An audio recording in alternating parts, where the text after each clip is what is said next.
18 কোটি জনগণের 34 কোটি চোখকে আমাদের ব্যবহার করতে হবে রাষ্ট্র সংস্কারের কাজে।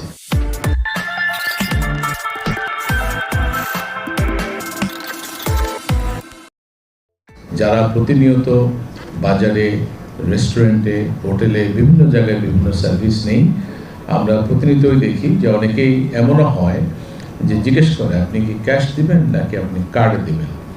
যখনই বলবেন কার্ডে দিবেন, বলবে যে আমরা কার্ডে নেই না, আপনি ক্যাশে দিবেন, মেমো দিবেন না। তার মানে এটা কিন্তু ওয়াইড স্প্রেড আমাদের ট্যাক্স পেয়ারদের মধ্যে, বিশেষ করে আমাদের ব্যবসায়ী বন্ধের মধ্যে। আমি আবারও বলছি, ওনারা কিন্তু ভ্যাট পেয়ার না, ওনারা হচ্ছেন সরকারের পক্ষে কালেক্টিং এজেন্ট। ভ্যাট কিন্তু দিবেন হচ্ছে কাস্টমার।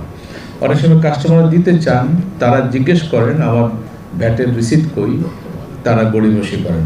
এমন কমপ্লেনও আছে যে কাস্টমার ভ্যাট দিয়েছেন কিন্তু আমাদের সম্মানিত ব্যবসায়ীগণ ঠিক মতো সেটা সরকারি কোষাগারে জমা দেন নেই।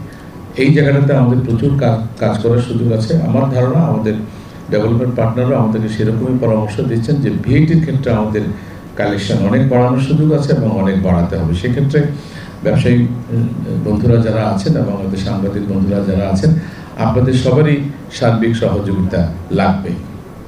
আমাদের প্রধান উপদেষ্টার মধ্যে বলেছেন যে আমরা বিভিন্ন জায়গায় ইনসেন্টিভ দেই, ট্যাক্স ছেড়ে দেই, ডেফিনেটলি জাতির প্রয়োজনে আমরা দিয়েছি। কিন্তু বাস্তব সত্য হলো যে আমরা যদি একটা কালচারে অভ্যস্ত হয়ে যাই, তাহলে দেখেন ডেভেলপ কান্ট্রিগুলোতে কী হয়, স্যার যেটা বললেন, যখনই 18 বছরের উপরে চলে যায় তাকে কিন্তু সব কিছু, ইভেন তার ইউনিভার্সিটির ভর্তির টাকাও কিন্তু তাকে তার ব্যাংক থেকে লোন নিয়ে তাকে দিতে হয়। বাবা মা যতই থাকুক সেটা কিন্তু দেয় না। এর মানে হচ্ছে তাকে অভ্যস্ত করানো, দায়িত্বশীল করানো যে তোমার এই ঋণ তোমাকেই শোধ করতে হবে, এটা বাবা মা শোধ করে দেবে না।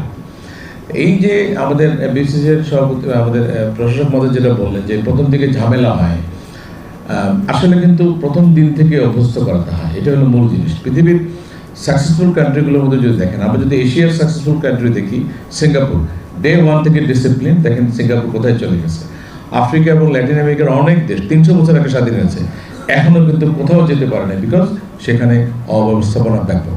যদি বাংলাদেশের আমাদের 2 বার আমরা রক্ত দিয়েছি, এই শহীদ বীর মুক্তিযোদ্ধাদের যে স্বপ্ন, জুলাই বিপ্লবের আমাদের শহীদদের যে স্বপ্ন, সেটা যদি আমরা বাস্তবায়ন করতে চাই, আসলে আমাদের স্ট্রিক্ট এনফোর্সমেন্ট করতে হবে। এই জায়গাটাতে আমাদের দুর্বলতা। আমি সবসময় বলি আমাদের 18 কোটি জনগণের 34 কোটি চোখকে আমাদের ব্যবহার করতে হবে রাষ্ট্র সংস্কারের কাজে। একইভাবে এই 34 কোটি চোখকে আমাদের ব্যবহার করতে হবে দুর্নীতি দমনের কাজে। আমি আপনাদের মাধ্যমে আমাদের সকল দেশের, আপনারা আমাদের দেশপ্রেমিক জনগণ জীবন দিয়েছে, অঙ্গ প্রত্যঙ্গ দিয়েছে, কর দিবে না, এটা আমরা বিশ্বাস করি না। এবং ওনাদেরকে স্বস্তি দেওয়ার জন্য, বিশেষ করে আমাদের ব্যবসায়ী সম্মানিত ব্যবসায়ীগণকে স্বস্তি দেওয়ার জন্য আমরা যত রকমের সুযোগ সুবিধা দেওয়া যায়, বিশেষ করে করটা যাতে আপনারা সহজে দিতে পারেন, ফেসলেস করা যায়, ট্যাক্স অফিসে আসতে না হয়। মাননীয় প্রধান উপদেষ্টা খুবই কড়া বার্তা দিয়েছেন। এই প্রথমবারের মতো মাননীয় প্রধান উপদেষ্টা নিজে ইনকাম ট্যাক্স নিয়ে কথা বলেছেন, যা আপনারা দেখেছেন মিডিয়াতে, একাধিকবার কথা বলেছেন এবং স্যার নিজে ইনভলভ হয়েছেন। আমরা স্যার যেটা বলেছেন যে করদাতা, সম্মানিত করদাতাগণকে যেন কোনো ট্যাক্স অফিসে আসতে না হয়, একটা ভলান্টিয়ার বাহিনী তৈরি করো, যদি তাদের কোনো অ্যাসিস্ট্যান্ট লাগে তাদের বিজনেস প্রেমিসেসে গিয়ে দিতে হবে। এই ধরনের ফেসলেস আমরা এটা করতে চাচ্ছি, এটা করা সম্ভব।